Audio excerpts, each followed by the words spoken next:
Listen man, headquarter থেকে order আসিয়াছে within very short time আমাদের কৃষ্ণনগর দাখল করিতে হইবে। বাট I know man, তুমি কি বলিবে?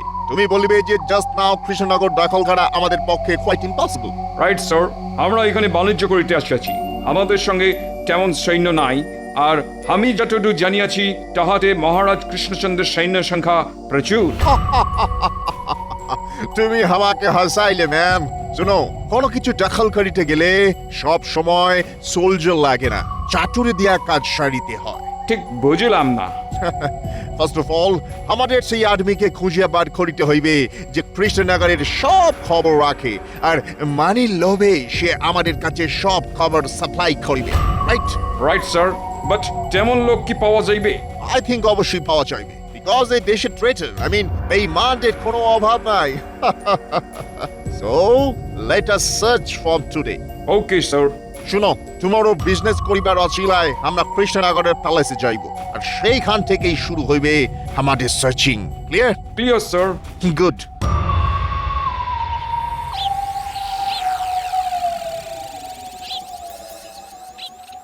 গিন্নি, ও গিন্নি, কোথায় গেলে গো? দেখে যাও তোমার জন্য বাজার থেকে কি এনেছি। বলি কি এনেছো গো? হ্যাঁ, এই দেখো। ও মা, কোথায় যাবো গো? কিপটে বুড়ো আজ এত বড় একটা গোটা ইলিশ এনেছে।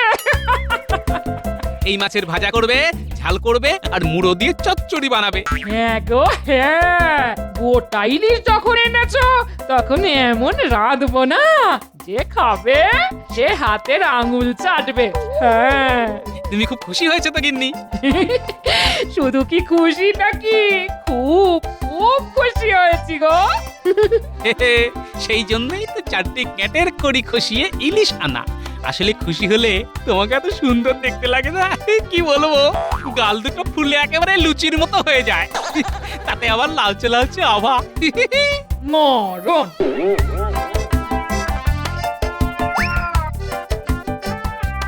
মহারাজ, শুনলাম নাকি আপনার রাজসভায় আজ দুজন লালমুখো সাহেব আসছেন। এই কি শুনেছো? ওরা নাকি কৃষ্ণনগরে ব্যবসা করতে চায়। আশ্চর্য! কেন কেন কেন আশ্চর্য কেন? সেই 7 সমুদ্র 13 নদী পার করে ওরা আমাদের এখানে ব্যবসা করতে এসেছে শুনলেই কেমন অবাক লাগে। আচ্ছা, ওদের বিলেতে কি খুব অভাব? আসলে রানী, অভাব হবে কেন? আসলে ওরা তো হলো বুড়িকে জাত, সারা পৃথিবী জুড়ে ব্যবসা করাই হলো ওদের উদ্দেশ্য। সে যাই হোক মহারাজ, খুব সাবধানে ওদের সঙ্গে কথাবার্তা বলবেন। কি জানি বাবা, কি যে আছে ওদের মনে। না না না না, তুমি একেবারে চিন্তা করো না তো, ওদের কোন অন্যায় প্রস্তাবে আমি রাজি হব না। তাহলে আমি এখন আসি। দুর্গা দুর্গা, রক্ষা করো মা। মহারাজ, সাহেবরা তো এখনো এলো না। দেখো, আশা না আশা ওদের ব্যাপার, ওরা এলেও ভালো আবার না এলেও ভালো, তাই ওসব নিয়ে আমি মাথা ঘামাচ্ছি না। কিন্তু লালমুখো সাহেব বলে কথা। সাহেবের নাম শুনেই মন্ত্রীমশাই কাত, তা সাহেব দেখলে তো হয়ে যাবে মত। এই তোমরা থামো তো, কথা নেই বার্তা নেই, সব কথায় শুধু হ্যাঁ হ্যাঁ হ্যাঁ হ্যাঁ। Shall we come in, মহারাজ কৃষ্ণচন্দ্র? আসুন সাহেব, আসুন আসুন, আপনাদের জন্যই তো আমাদের মহারাজ অপেক্ষা করছেন। Good, very good. বসুন সাহেব, এই কেদারা দুটোতে আপনারা দুজন আরাম করে বসুন। Thank you. মন্ত্রীর কাজকর্ম দেখলে না গা জ্বলে যায় একেবারে।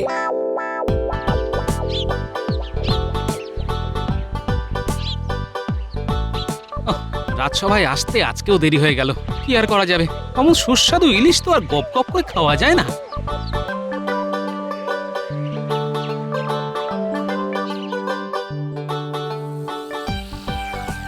কি অসভ্য রে বাবা, ঠ্যাঙের উপর ঠ্যাং তুলে মহারাজের দিকে পা করে বসে আছে, কোন রকম শিক্ষা দীক্ষা নেই দেখছি। আরে গোপাল যে, এসো এসো এসো। হ্যাঁ, এরাই হলো সেই সাহেব যারা আমাদের সঙ্গে ব্যবসা করতে চায়। Glad to meet you. কি হইল? তুমি আমাদের দিকে হাত ভরাইলে না কেন? কাহারও সহিত দেখা হইলে করমর্দন করিতে হয়, এটাও কি তুমি জানো না? আসলে আদমি আনসিভিলাইজড, অসভ্য। সে তো বটেই, শুনেছি তোমরা নাকি খুব ভদ্র আর শিক্ষিত জাত। রাইট, সারা ওয়ার্ল্ডে আমাদের মতো শিক্ষিত আর ভদ্র জাতি আর নাই। সে তো দেখতেই পাচ্ছি, শিক্ষিত আর ভদ্র না হলে কেউ কি আর আমাদের মহারাজের দিকে পা তুলে বসে থাকে? What? কি বলিতে চাও তুমি? বলতে চাই যে মুখে ভদ্র আর শিক্ষিত বলে বড়াই করলেও তোমাদের মতো অশিক্ষিত আর অভদ্র মানুষ এর আগে আমি দেখিনি। মহারাজা কৃষ্ণচন্দ্র, তোমার এই আদমি কিন্তু আমাদের ইনসাল্ট করিতেছে। মহারাজের দিকে পা তুলে বসে তোমরা মহারাজকে অপমান করতে পারো, আর আমি বললেই যত অপমান। শোনো সাহেব, এদেশে যখন এসেছো তখন আমাদের কাছ থেকে ভদ্রতাটা শিখে নাও, তারপর না হয় নিজেদের ভদ্র বলে জাহির করবে। How dare you? তুমি আমাদের উপরে দাও। অলরাইট কৃষ্ণচন্দ্র, এর ফল কিন্তু তোমাকে ভোগ করিতেই হইবে। আরে যাও যাও, তোমাদের মুরদ আমার জানা আছে। আমি তোমাকে খুন করিয়া ফেলিব। I will kill you. খবরদার সাহেব, গোপালের গায়ে হাত দিলে ফল কিন্তু ভালো হবে না। কি করিবে? কি করব? এক্ষুনি রক্ষীদের ডেকে তোমাদের কারাগারে পাঠিয়ে দেবো। এই মরেছে, এ তো লাঠালাঠি হবার উপক্রম হলো দেখছি। হ্যাঁ, না না, যেমন করে হোক সকলকে ঠান্ডা করতে হবে দেখছি। কুল সাহেব কুল, চট করে এমন এমন মাথা গরম করবেন না। এমন মাথা গরম করলে চলে? But তোমাদের গোপাল, ওর কথা ধরলে কি চলে সাহেব? ও এমন দুমদাম কথা বলে ফেলে ঠিকই, কিন্তু ওর মনটা আসলে খুব ভালো। বলিতেছ? কদিন আমাদের সঙ্গে মিশে দেখুন না, তাহলেই সব বুঝতে পারবেন। যান সাহেব, এখন কুঠিতে গিয়ে বিশ্রাম নিন, তাতে আপনাদের রাগ পড়ে যাবে। আর রাগ পড়ে গেলে তখন না হয় একদিন আপনাদের সঙ্গে ব্যবসা নিয়ে আলোচনা করা যাবে। অলরাইট, আজ আমরা চলিয়া যাইতেছি। Bye bye Krishnachandra. দেখলেন তো মহারাজ, সামান্য একটু মিষ্টি কথায় সব হাতাহাতি লাঠালাঠি কেমন থামিয়ে দিলাম। কিন্তু এমন অসভ্য লোকেদের সঙ্গে ভবিষ্যতে আমি কিন্তু কোনো ব্যবসার ব্যাপারে জড়াবো না। সেটাই ঠিক হবে মহারাজ। বেটাদের এত বড় আস্পর্ধা আপনার দিকে পা করে বসে থাকে। ঠিক আছে মহারাজ, সাহেবদের সঙ্গে ব্যবসা করতে হবে না। এখন মাথা ঠান্ডা করুন দেখি। গোপাল, তুমি একটু রঙ্গরসিকতা করে মহারাজের মন ভালো করার চেষ্টা করো তো।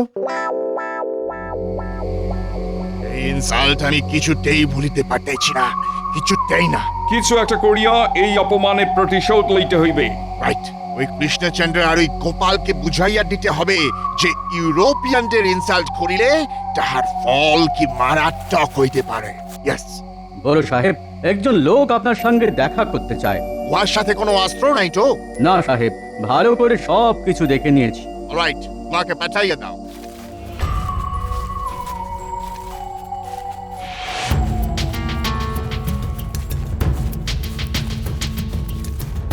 নমস্কার সাহেব।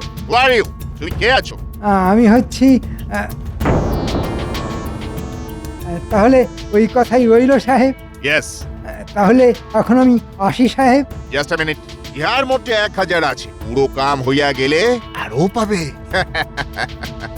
ধন্যবাদ ধন্যবাদ।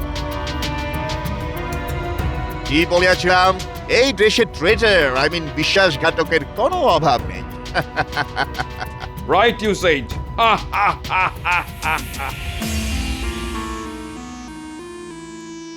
কি হয়েছে মহারাজ? চিত্তে দেখি না কোনো সুখ, হইয়াছে কি উদরের অসুখ? আসলে কালকের ঘটনার কথা যতই ভাবছি ততই আমার মনের ভেতরটা জ্বলে যাচ্ছে। ভাবছি কি দুঃসাহস ওই বিদেশি বণিকদের আমার রাজ্যে থেকে আমার রাজসভায় এসে আমাকেই অপমান করে। ওসব কথা বাদ দিন তো মহারাজ, তেমন হলে সৈন্য পাঠিয়ে ওদের দূর করে দিন। তাই করতে হবে দেখছি। একটা কথা বলবো মহারাজ? কি কথা? বলছিলাম কি, এসব কথা ছেড়ে চলুন না, কাল কোথাও গিয়ে বনভোজন করে আসি। বনভোজন? গোপাল, তুমি কি বলো? বনভোজন করলে মন্দ হয় না মহারাজ। আহা, কতদিন যে কবজি ডুবিয়ে কচি পাঠার ঝোল মেখে ভাত খাওয়া হয়নি। সব ব্যাপারে গোপালের শুধু খাওয়া আর খাওয়া, যত সব। বারে মুখে বলছেন বনভোজন, আর সেই বনভোজনে যদি পেট পুরে ভোজনটাই না হয় তাহলে ব্যাপারটা কেমন মিথ্যে হয়ে যাবে না? মহারাজ কি বলেন? একেবারে ঠিক কথা বলেছো গোপাল। মন্ত্রী, বনভোজনে ভোজনের যেন কোনো ত্রুটি না থাকে, আর এই ব্যাপারটা কিন্তু তোমাকেই দেখতে হবে। তাহলে তো সৈন্যদেরকেও খবর দিতে হয়। কেন? বারে, মহারাজ বনে যাবেন আর তার নিরাপত্তার জন্য সঙ্গে সৈনিক থাকবে না?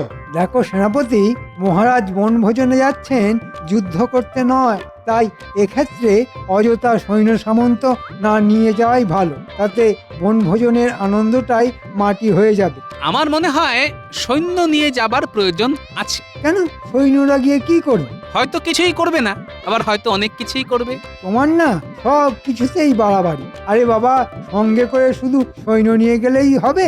তাদের খাবার ব্যবস্থা করতে হবে না? করতে হলে করতে হবে। তার হ্যাপা আর খরচের কথাটা একবার ভেবে দেখেছো? না না, বনভোজনে কোনো সৈন্য নিয়ে যাওয়ার প্রয়োজন আছে বলে আমি মনে করি না। মহারাজ, আপনি কি বলেন? আচ্ছা, সঙ্গে করে সৈন্য নিয়ে যেতে মন্ত্রী মশাইরা তো আপত্তি কেন? না না না না না, এই সাথে করে সৈন্য নিয়ে যাওয়ার কোনো প্রয়োজন নেই। পায়ে হেঁটে গল্প করতে করতে কাছাকাছি কোথাও যাব, আবার খাওয়া দাওয়া সেরে পায়ে হেঁটেই ফিরে আসবো। ও মন্ত্রী, তুমি কিন্তু এখন থেকেই সব আয়োজন শুরু করে দাও। আপনি কোনো চিন্তা করবেন না মহারাজ, কাল এমন ব্যবস্থা করব না যে ব্যবস্থার কথা আপনারা কোনোদিন ভুলতে পারবেন না।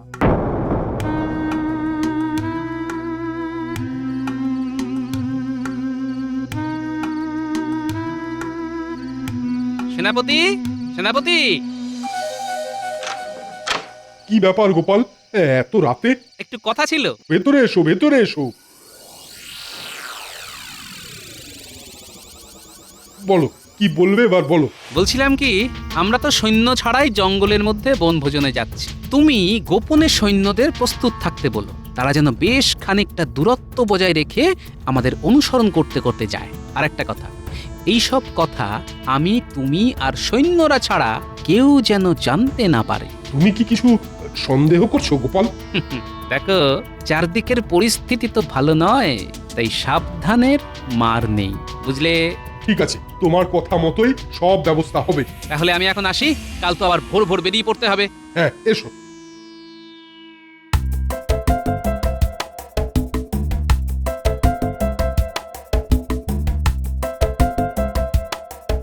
দেখেছো গোপাল, জঙ্গলের মধ্যে কেমন একটা শান্তি বিরাজ করছে। জঙ্গলের মধ্যে তো চিরকালই শান্তি মহারাজ। পাখির কুজন ছাড়া কিছুই তো কানে আসে না। আমরা মানুষেরাই শুধু অনাবশ্যক জঙ্গলের শান্তি ভঙ্গ করি মহারাজ। তা মন্ত্রী, খাবার দাবারের কি ব্যবস্থা করেছো বলো তো? ওই তো বনভোজনের জায়গায় পৌঁছেই গরম গরম লুচি আর আলুর দম, সেই সাথে ভোলা ময়রার রসগোল্লা। আহা, ভাবলেই জিভে জল চলে আসছে। তারপর দুপুরে ভাতের সঙ্গে সোনামুগের ডাল, আলু ভাজা, পোনা মাছের কালিয়া আর কচি পাঁঠা। পদের কথা শুনেই না পেটের মধ্যে কেমন যেন একটা মোচড় দিয়ে উঠছে। চলুন মহারাজ, একটু তাড়াতাড়ি পা চালিয়ে চলুন। এসব উপাদেয় খাদ্যবস্তু পেটস্থ না করা অব্দি আমার যে শান্তি নেই মহারাজ। সত্যি গোপাল, লোকে তোমাকে পেটুক বলে কি আর সাধে? মহারাজ, খাবার ইচ্ছে কিন্তু সকলেরই আছে। আমি শুধু প্রকাশ করে ফেলি বলেই আমার যত বদনাম।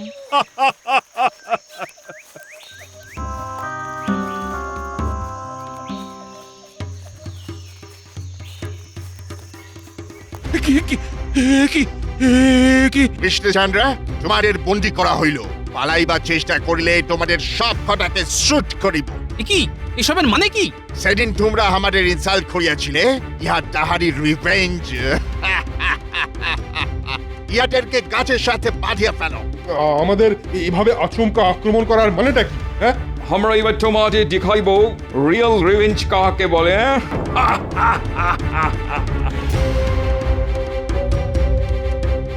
কাজটা কিন্তু ভালো করছো না সাহেব। দেখো, এর ফল কিন্তু তোমাদের ভুগতে হবে।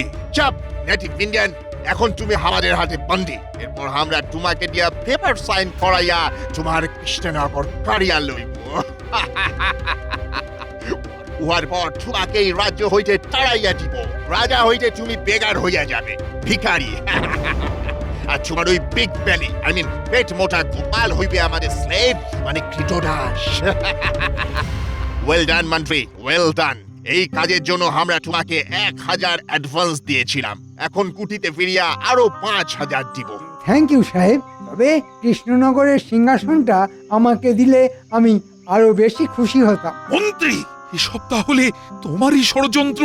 ছি ছি ছি, তুমি এত বড় নিমক হারাম। ভুল বললেন মহারাজ, আমি আপনার কাছ থেকে হাত পেতে বেতন নিয়েছি বটে, কিন্তু কোনোদিন আপনার নুন খেয়েছি বলে তো মনে পড়ছে না, তাই নিমক হারাম কথাটা এখানে ঠিক খাটে না। কাজটা কিন্তু তুমি ভালো করলে না মন্ত্রী।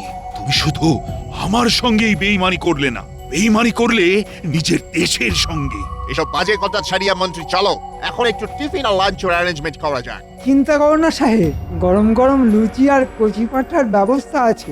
Really? Yes, how I love that. আমাদের রান্নার লোকের হাতে রান্না খাবে আর আঙুল চাটবে।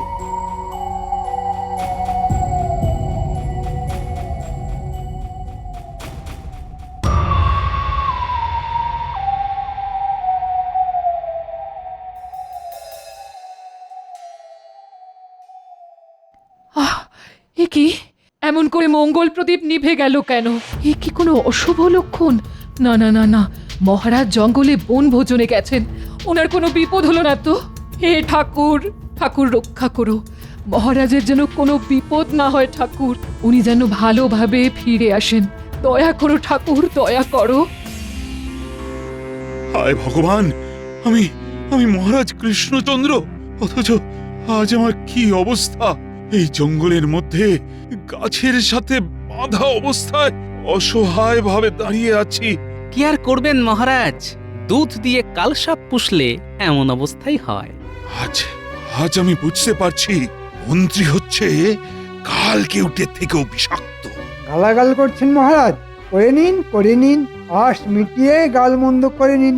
তবে তৈরি থাকুন, একটু পরেই বড় সাহেব এসে যখন ঘাট ধরে কাগজে স্বাক্ষর করিয়ে নেবে, তখন বুঝবেন মজা।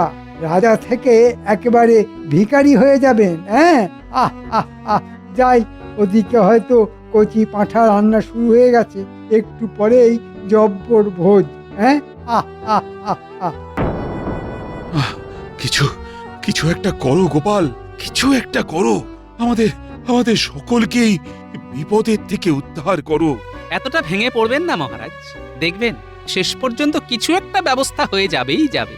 আহ, কেন কেন মিথ্যে সান্ত্বনা দিচ্ছ বলো তো গোপাল? গোপাল কখনো মিথ্যে সান্ত্বনা দেয় না মহারাজ, গোপাল যা বলে সেটা করে দেখায়। কিন্তু তোমারও তো বন্দি দশা, এই অবস্থায় কি করবে আর তুমি? শেষ অবধি দেখাই যাক না কে যেতে, মন্ত্রীর শয়তানি না আমার দূরদর্শিতা। এই কথা কেন বলছো গোপাল? সবটা এখনই নাইবা প্রকাশ করলাম মহারাজ, আগে হিসেব অনুযায়ী সবকিছু ঘটুক, এখন ওরা সকলে এসে পড়লেই বাঁচি।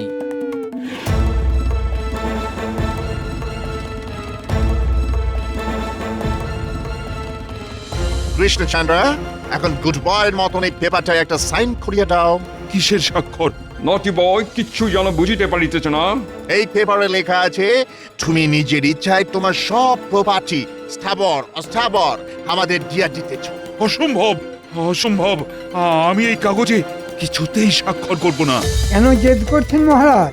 এই লালমুখো সাহেবদের আপনি চেনেন না, এরা কিন্তু সব করতে পারে, দরকার হলে আপনার জীবন অবধি কেড়ে নিতে পারে। বাহ মন্ত্রী মশাই বাহ, আপনি দেখছি এই কদিনে সাহেবদের খুব ভালো করেই চিনে ফেলেছেন। ভালো ভালো, এক শয়তান তো অন্য শয়তানদের চিনবেই। মুখ সামলে কথা বলবে গোপাল, মনে রাখবে তুমি এখন আমাদের হাতে বন্দি। ইচ্ছে করলে তোমার ওই বেয়াদপির জন্য তোমার জিভটা আমি ছিঁড়ে নিতে পারি। তাই নাকি? তা দেখি আপনার মুরদ। শাট আপ বিগ বেলি, অনেকটা কথা বললে শুট করিয়া নেব। শুট মানে গুলি করে দেবে? তাহলে তো আমাকে তোমরা চিনতেই পারোনি। জেনে রাখো সাহেব, গোপাল ভাঁড় কিন্তু মরতে ভয় পায় না। Krishnachandra, don't waste our time. জলদি পেপারে সাইন করো, করো। কিছুতেই না। আমি তোমাকে লাস্ট চান্স দিতেছি।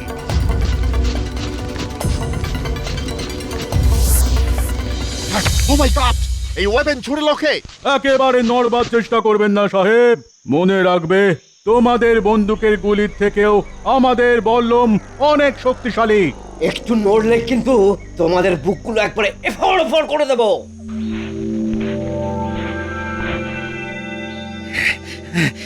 এবার এবার এগুলোকে ভালো করে দড়িতে বেঁধে ফেলো।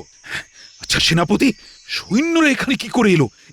এদের তো এখানে আসার কথা ছিল না। তা হয়তো ছিল না মহারাজ, কিন্তু কাল রাতে গোপাল আমার বাড়ি গিয়ে ওই সৈন্যদের প্রস্তুত থাকতে বলেছিল। আরো বলেছিল সৈন্যরা যেন বেশ খানিকটা দূরত্ব বজায় রেখে আমাদের অনুসরণ করতে করতে আসে। গোপাল, গোপাল, হ্যাঁ মহারাজ, আপনাকে সম্পূর্ণ অন্ধকারে রেখে আমি সেনাপতিকে এই ব্যবস্থা নিতে বলেছিলাম।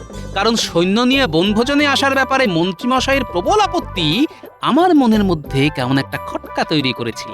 আমার কেবলই মনে হয়েছিল যে এই আপত্তির পেছনে মন্ত্রীমশাইয়ের কোনো অভিসন্ধি আছে। তাই ধন্য, ধন্য গোপাল, তোমার তোমার দূরদর্শিতার বুদ্ধিমত্তার কোনো তুলনা নেই। আজ শুধু তোমার জন্যই এক ভয়ঙ্কর বিপদ থেকে আমরা সবাই রেহাই পেলাম।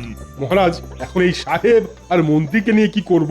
এই সাহেবদের নিয়ে যাবে আমার কারাগারে, আর মন্ত্রীকে শুলে চড়াবো না পাগলা হাতির মুখে ফেলে দেব সেটা ঠিক করব পরে।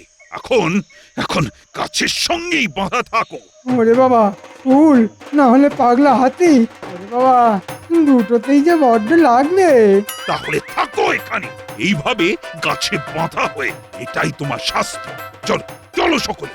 মন্ত্রীমশাই থাকুন তাহলে এখানে, এটাই আপনার উপযুক্ত জায়গা। ও মহারাজ, এই জঙ্গলের মধ্যে আমাকে একলা ফেলে রেখে চলে যাবেন না? এই জঙ্গলে বাঘ ভাল্লুক না থাকলেও শেয়াল, বনবিড়াল, বুনো কুকুর তো আছে।